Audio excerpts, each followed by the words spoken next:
تفسیر صافی، تالیف مفسر محمد بن مرتضی المعروف ملا فیض کاشانی، ترجمہ و تلخیص مولانا سید تلمیذ حسنین رضوی، شائع کردہ ادارہ نشر دانش نیو جرسی امریکہ۔ سورہ بروج۔ سورہ بروج مکہ مکرمہ میں نازل ہوا اور اس سورے میں 22 آیتیں ہیں۔ بسم اللہ الرحمن الرحیم، اللہ کے نام سے جو بڑا مہربان نہایت مشفق ہے۔ ترجمہ، قسم ہے برجوں والے آسمان کی اور اس دن کی قسم جس کا وعدہ کیا جا چکا ہے، اور قسم ہے دیکھنے والے اور دیکھی جانے والی چیز کی۔ اصحاب اخدود ہلاک کر دیے گئے، آگ سے بھری ہوئی خندقوں والے، جبکہ وہ اس کے کناروں پر بیٹھے تھے اور وہ مومنین سے جو سلوک کیا کرتے تھے اسے دیکھ رہے تھے۔ مومنین سے انتقام لینے کی یہی وجہ تھی کہ وہ اس اللہ پر ایمان لائے تھے جو غالب اور قابل ستائش ہے۔ وہ اللہ جس کے لیے تمام آسمانوں اور زمین کی بادشاہی ہے، اور اللہ ہر شے پر گواہ ہے۔ بے شک جن لوگوں نے مومن مردوں اور عورتوں کو ستایا پھر توبہ بھی نہیں کی تو ان کے لیے جہنم کا عذاب ہے اور ان کے لیے جلائے جانے کا عذاب ہے۔ یقیناً جو لوگ ایمان لائے اور اعمال صالح بجا لائے ان کے لیے ایسے باغات ہیں جن کے نیچے نہریں رواں ہیں، اور یہ بہت بڑی کامیابی ہے۔ بتحقیق آپ کے رب کی پکڑ بڑی سخت ہے۔ بلا شبہ وہی پہلی بار پیدا کرتا ہے اور وہی دوبارہ خلق فرمائے گا، اور وہ بخشنے والا بہت محبت فرمانے والا ہے۔ وہ عرش مجید کا مالک ہے، وہ جو چاہتا ہے کر گزرتا ہے۔ کیا آپ کے ہاں لشکروں کی خبر پہنچی ہے؟ فرعون کی اور سمود کی، بلکہ کافر لوگ تو جھٹلانے ہی کی فکر میں لگے ہوئے ہیں، اور اللہ ان کے گرد و پیش انہیں گھیرے ہوئے ہے۔ بلکہ وہ قرآن مجید ہے جو لوح محفوظ میں تحریر شدہ ہے۔ مذکور آیت کا ترجمہ ہے، قسم ہے برجوں والے آسمان کی، یعنی 12 برجوں کی، اور ان برجوں کا بیان سورہ حجر کی آیت 16 کے ذیل میں گزر چکا ہے۔ مذکور آیت کا ترجمہ ہے، اور اس دن کی قسم جس کا وعدہ کیا جا چکا ہے۔ تفسیر قومی میں ہے، یعنی روز قیامت۔ تفسیر مجموع البیان میں ہے کہ یوم الموعود سے مراد روز قیامت ہے، اور تمام مفسرین کا اس بات پر اتفاق ہے۔ یہ وہ دن ہے جب مخلوقات کو بدلہ دیا جائے گا اور اس روز معاملات کا فیصلہ کیا جائے گا۔ مذکور آیت کا ترجمہ ہے، اور قسم ہے دیکھنے والے اور دیکھی جانے والی چیز کی۔ تفسیر قمی میں ہے کہ مذکور آیت کے لفظ کے معنی ہیں روز جمعہ، اور مذکور آیت کے لفظ سے مراد روز قیامت ہے۔ کتاب معانی میں امام باقر علیہ السلام سے منقول ہے، آپ سے اس بارے میں سوال کیا گیا تو آپ نے دریافت کیا تم سے اس بارے میں کیا کہا گیا ہے؟ تو سائل نے جواب دیا، انہوں نے کہا ہے کہ شاہد سے مراد روز جمعہ ہے اور مشہود روز عرفہ ہے۔ تو امام باقر علیہ السلام نے فرمایا ایسا نہیں ہے جیسا کہا گیا ہے، بلکہ الشاہد یوم عرفہ ہے اور المشہود روز قیامت ہے۔ کیا تم نے قرآن نہیں پڑھا؟ اللہ تبارک و تعالیٰ نے فرمایا ہے، پیج 462۔ مذکور آیت کا ترجمہ ہے، جب سب لوگ جمع کیے جائیں گے، اور وہ ایسا دن ہے جب سب حاضر کیے جائیں گے۔ اور امام صادق علیہ السلام سے مروی ہے کہ الشاہد روز جمعہ ہے اور مشہود روز عرفہ ہے اور الموعود روز قیامت ہے۔ تفسیر مجموع البیان میں امام حسن مجتبی علیہ السلام سے مروی ہے کہ آپ سے اس بارے میں سوال کیا گیا تو آپ نے فرمایا شاہد سے مراد حضرت محمد مصطفیٰ صلی اللہ علیہ وآلہ وسلم ہے، اور مشہود سے مراد روز قیامت ہے۔ کیا تم نے اللہ تعالیٰ کا قول نہیں سنا؟ مذکور آیت کا ترجمہ ہے، اے نبی ہم نے آپ کو شاہد، خوشخبری سنانے والا اور ڈرانے والا بنا کر بھیجا ہے۔ اور فرمایا، مذکور آیت کا ترجمہ ہے، جس دن سب لوگ جمع کیے جائیں گے، اور وہ ایسا دن ہے جب سب حاضر کیے جائیں گے۔ کتاب کافی میں اور معانی الاخبار میں امام صادق علیہ السلام سے مروی ہے کہ آپ سے اس آیت کے بارے میں سوال کیا گیا تو آپ نے فرمایا کہ اس سے مراد نبی اکرم صلی اللہ علیہ وآلہ وسلم اور امیر المومنین علیہ السلام ہیں۔ مذکور آیت کا ترجمہ ہے، ہلاک کر دیے گئے۔ الاخدود یعنی الخد، اور وہ زمین کا کھودنا ہے اور زمین کا شق کرنا ہے۔ مذکور آیت کا ترجمہ ہے آگ سے بھری ہوئی خندقوں والے۔ مذکور آیت کا ترجمہ ہے جبکہ وہ اس کے کناروں پر بیٹھے تھے۔ مذکور آیت کا ترجمہ ہے اور وہ مومنین سے جو سلوک کیا کرتے تھے اسے دیکھ رہے تھے۔ مذکور آیت کا ترجمہ ہے اور مومنین سے انتقام لینے کی یہی وجہ تھی کہ وہ اس اللہ پر ایمان لائے تھے جو غالب اور قابل ستائش ہے۔ مذکور آیت کے الفاظ سے مراد انہوں نے مومنین کو اس لیے مجرم گردانا، انہیں ستایا کہ وہ اللہ پر ایمان لائے تھے۔ مذکور آیت کا ترجمہ ہے وہ اللہ جس کے لیے تمام آسمانوں اور زمین کی بادشاہی ہے اور اللہ ہر شے پر گواہ ہے۔ تفسیر مجموع البیان اور تفسیر عیاشی میں امام باقر علیہ السلام سے مروی ہے، آپ نے فرمایا کہ حضرت علی علیہ السلام کو نجران کے اسقف بشپ کے پاس بھیجا گیا۔ آپ اس سے اصحاب الاخدود کے بارے میں دریافت کر رہے تھے۔ اس نے حضرت علی علیہ السلام کو کچھ چیزیں بتلائیں تو امیر المومنین علیہ السلام نے فرمایا ایسا نہیں ہے جیسا تم نے ذکر کیا ہے، البتہ میں تمہیں ان کے بارے میں بتلاؤں گا۔ اللہ تبارک و تعالیٰ نے ایک حبشی شخص کو نبی بنا کر بھیجا تھا، اور جن کے درمیان بھیجا تھا وہ لوگ حبشی تھے۔ ان لوگوں نے اس نبی کو جھٹلا دیا، اس نبی نے ان سے قتال کیا، ان لوگوں نے اس کے ساتھیوں سے قتال کیا اور اس نبی اور اس کے ساتھیوں کو گرفتار کر لیا۔ پھر انہوں نے اس نبی کے لیے ایک گڑھا تیار کیا، پھر اسے آگ سے بھر دیا۔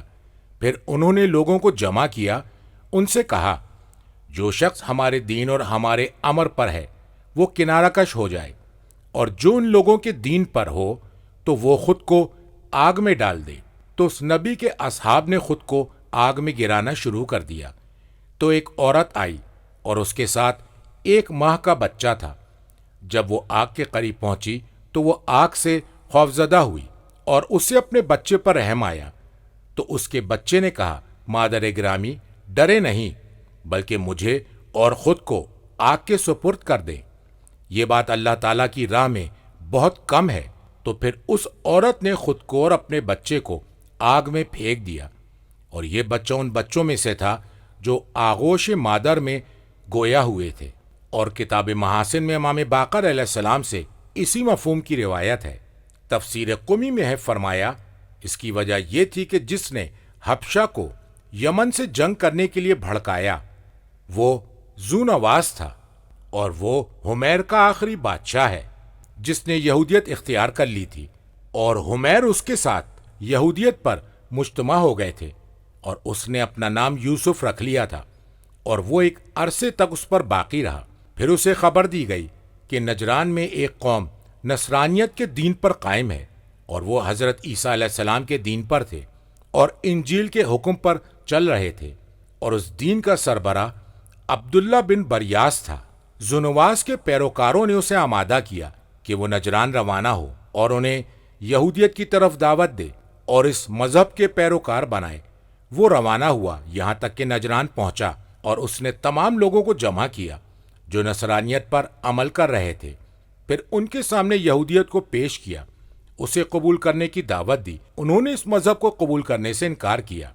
اس نے ان لوگوں سے جدال کیا اور یہودیت کو ان کے سامنے پیش کیا، اور اس نے پورے داؤ پیچ آزما لیے۔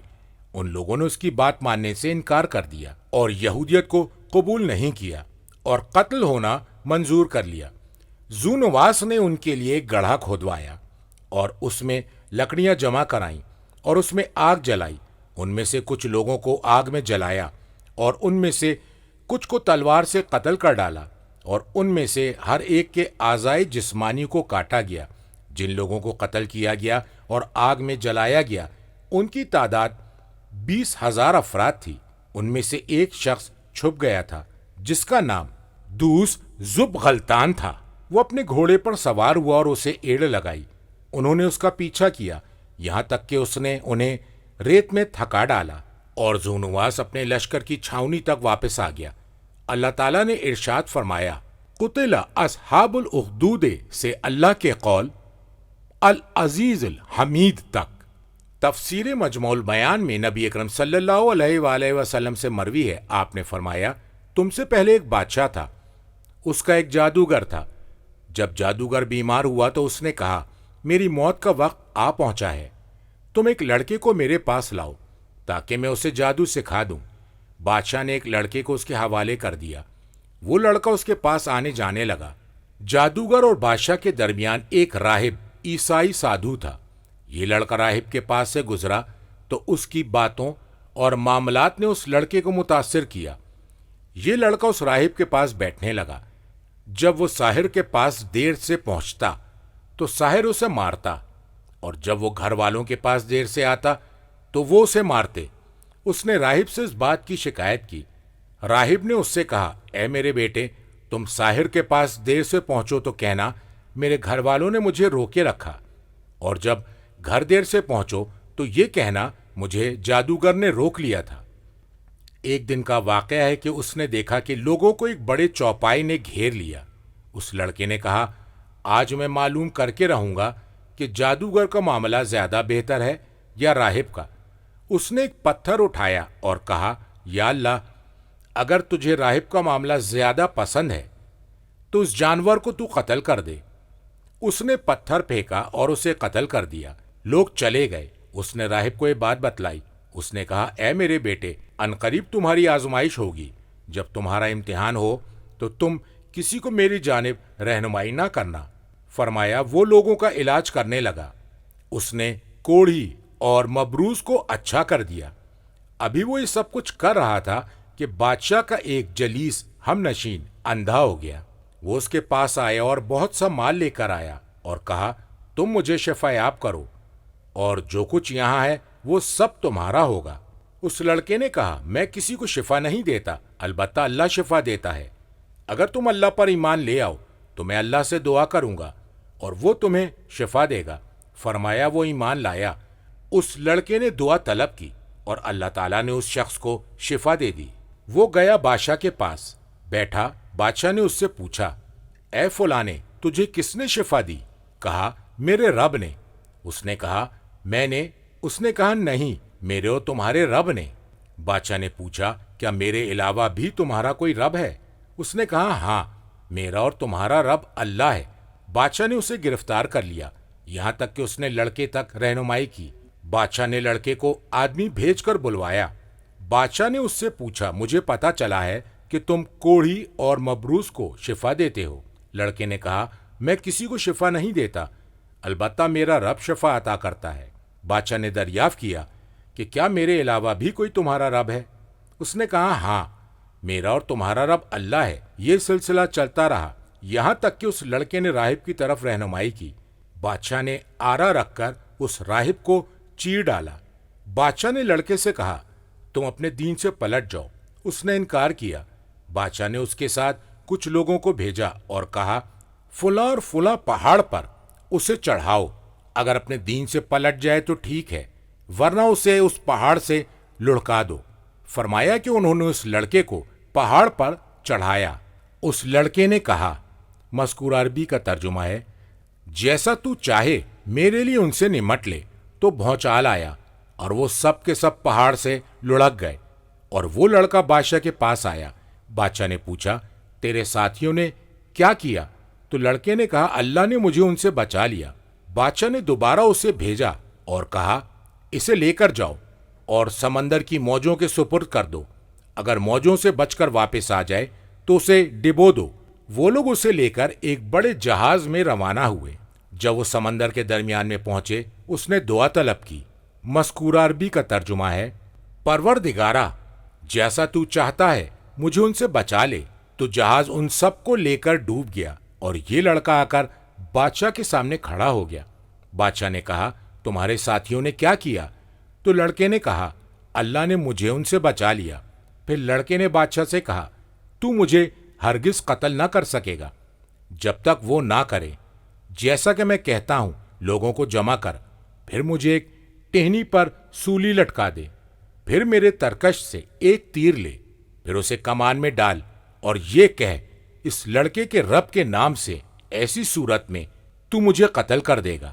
امام علیہ السلام نے کہا کہ بادشاہ نے لوگوں کو جمع کیا، اسے سولی پر لٹکایا، پھر اس کے ترکش سے تیر لیا اور اسے کمان میں جوڑا اور کہا، اس لڑکے کے رب کے نام سے تیر اس کی کنپٹی پر لگا اور وہ مر گیا۔ لوگوں نے کہا ہم لڑکے کے رب پر ایمان لاتے ہیں۔ اس سے کہا گیا تم جس چیز سے خوفزدہ تھے وہی چیز تمہارے سامنے آ گئی۔ لوگوں نے ایمان قبول کر لیا۔ پھر اس نے گڑھا کھودنے کا حکم دیا تو راستوں کے کناروں پر گڑھے کھودے گئے، پھر ان میں آگ روشن کی گئی۔ بادشاہ نے حکم دیا کہ جو اپنے دین سے پلٹ جائے اسے چھوڑ دو، اور جو انکار کرے اسے آگ میں جھونک دو۔ لوگوں نے آگ میں ڈالنا شروع کر دیا، اور ایک عورت آئی جس کا ایک بیٹا بھی تھا۔ اس بیٹے نے ماں سے کہا مادر گرامی صبر کیجیے، اس لیے کہ آپ حق پر ہیں۔ ابن المسیب کہتے ہیں کہ ہم حضرت عمر بن خطاب کے پاس بیٹھے ہوئے تھے کہ یہ اطلاع ملی کہ لوگوں نے زمین کھودی تو اس لڑکے کو پایا، اور وہ اپنا ہاتھ اپنی کنپٹی پر رکھے ہوئے تھا۔ جب بھی اس کے ہاتھ کو ہٹایا جاتا تو واپس کنپٹی تک چلا جاتا۔ حضرت عمر نے خط لکھ کر بھیج دیا کہ تم نے جہاں سے پایا ہے اسے وہیں دفن کر دو، چھپا دو۔ مذکور آیت کا ترجمہ ہے بے شک جن لوگوں نے مومن مردوں اور عورتوں کو ستایا پھر توبہ بھی نہیں کی۔ مذکور آیت کے لفظ کے معنی ہیں اذیت دے کر آزمایا۔ مذکور آیت کا ترجمہ ہے تو ان کے کفر کی وجہ سے ان کے لیے جہنم کا عذاب ہے، اور ان کے لیے جلائے جانے کا عذاب ہے، وہ عذاب جو ان کی آزمائش کے سبب انہیں زیادہ جلائے۔ اور کہا گیا ہے مذکور آیت کے لفظ سے مراد اصحاب الاخدود ہیں۔ مذکور آیت کے الفاظ سے مراد جیسا کہ روایت کی گئی ہے کہ آگ ان پر منقلب ہو گئی اور انہیں جلا ڈالا۔ مذکور آیت کا ترجمہ ہے یقیناً جو لوگ ایمان لائے اور اعمال صالح بجا لائے ان کے لیے باغات ہیں جن کے نیچے نہریں رواں ہیں۔ مذکور آیت کا ترجمہ ہے وہ بہت بڑی کامیابی ہے، اس لیے کہ دنیا اور اس کی تمام چیزیں اس کے سامنے چھوٹی اور ہیچ نظر آتی ہیں۔ مذکور آیت کا ترجمہ ہے بتحقیق آپ کے رب کی پکڑ بڑی سخت ہے، اس کی سختی بڑھی ہوئی ہے، اس لیے کہ بطش کے معنی ہے سختی کے ساتھ پکڑنا۔ مذکور آیت کا ترجمہ ہے بے شک وہی پہلی بار پیدا کرتا ہے اور وہی دوبارہ خلق فرمائے گا، خلق کا آغاز کیا اور اسے لوٹائے گا۔ مذکور آیت کا ترجمہ ہے اور وہ بخشنے والا بہت محبت فرمانے والا ہے، جو توبہ کرے اسے بخش دیتا ہے اور جو اطاعت کرے اسے دوست رکھتا ہے۔ مذکور آیت کا ترجمہ ہے وہ عرش مجید کا مالک ہے، وہ اپنی ذات اور صفات سے صاحب عظمت ہے۔ تفسیر قمی میں امام باقر علیہ السلام سے اللہ کے قول ذو العرش المجید کی تفسیر میں مروی ہے، فرمایا فَهُوَ اللَّهُ الْكَرِيمُ الْمَجِيدُ، وہ اللہ کریم اور مجید ہے۔ مذکور آیت کا ترجمہ ہے وہ جو چاہتا ہے کر گزرتا ہے، اس کے لیے مراد جس چیز کا ارادہ کیا محال نہیں ہے۔ مذکور آیت کا ترجمہ ہے کیا آپ کے پاس لشکروں کی خبر پہنچی ہے؟ مذکور آیت کا ترجمہ ہے فرعون اور سمود کی، اس سے مراد فرعون اور اس کی قوم ہے۔ مفہوم یہ ہے کہ آپ نے جان لیا کہ انہوں نے رسولوں کو جھٹلایا تھا اور ان پر جو عذاب آیا تھا، لہٰذا اے نبی آپ تسلی کریں اور اپنی قوم کے جھٹلانے پر صبر سے کام لیں اور انہیں اس عذاب سے ڈرائیں جو فرعون کی قوم اور قوم سمود پر آیا تھا۔ مذکور آیت کا ترجمہ ہے بلکہ کافر لوگ تو جھٹلانے ہی کی فکر میں لگے ہوئے ہیں، اس سے باز نہیں آتے، انجام پر غور نہیں کرتے۔ مذکور آیت کا ترجمہ ہے اور اللہ ان کے گرد و پیش سے انہیں گھیرے ہوئے ہے، انہیں چھوڑتا نہیں، وہ اس سے بچ نہیں سکتے۔ مذکور آیت کا ترجمہ ہے بلکہ وہ تو قرآن مجید ہے، بلکہ انہوں نے جسے جھٹلایا وہ بہترین کتاب ہے، نظم و ترتیب اور مفہوم و معنی میں یکطور منفرد ہے۔ مذکور آیت کا ترجمہ ہے جو لوح محفوظ میں تحریر شدہ ہے، جو تحریف اور تبدیلی سے محفوظ ہے۔ تفسیر قمی میں ہے فرمایا امام صادق علیہ السلام سے مروی ہے، آپ نے فرمایا کہ اس اثنا میں کہ رسول اللہ صلی اللہ علیہ وآلہ وسلم تشریف فرما تھے اور ان کے پاس جبرائیل علیہ السلام تھے کہ جبرائیل علیہ السلام نے آسمان کی طرف ایک نظر ڈالی، یہاں تک کہ جبرائیل علیہ السلام نے کہا یہ اسرافیل علیہ السلام ہے، رب کے دربان اور مخلوقات میں اس سے سب سے قریب، اس کی دونوں آنکھوں کے درمیان سرخ یاقوت کی ایک لوح ہے۔ جب اللہ تبارک و تعالیٰ وحی کے ذریعے گفتگو فرماتا ہے تو لوح اس کی پیشانی پر ضرب لگاتی ہے اور اس میں دیکھتی ہے، پھر اسے ہماری طرف القا کیا جاتا ہے اور ہم اس کے ذریعے آسمان اور زمین میں کوشش کرتے ہیں۔ تفسیر قومی میں ہے فرمایا لوح کے دو طرف ہوتے ہیں، اس کا ایک حصہ عرش کے دائیں طرف ہے اور اسرافیل کی پیشانی پر ہے۔ جب رب کریم جل جلالہ وحی کے ذریعے گفتگو فرماتا ہے تو لوح اسرافیل کی پیشانی پر ضرب لگاتی ہے تو وہ لوح میں دیکھتا ہے، تو جو کچھ لوح میں ہے اسے جبرائیل علیہ السلام کی طرف وحی کی جاتی ہے۔ کتاب ثواب الاعمال اور تفسیر مجموع البیان میں امام صادق علیہ السلام سے مروی ہے، آپ نے فرمایا کہ جو بھی والسماء ذات البروج اپنی فرض نمازوں میں پڑھتا ہے تو چونکہ یہ انبیاء کی صورت ہے اس لیے اس کا حشر اور موقف ٹھہرنے کی جگہ بھی انشاءاللہ تعالی انبیاء اور مرسلین اور صالحین کے ساتھ ہوگا۔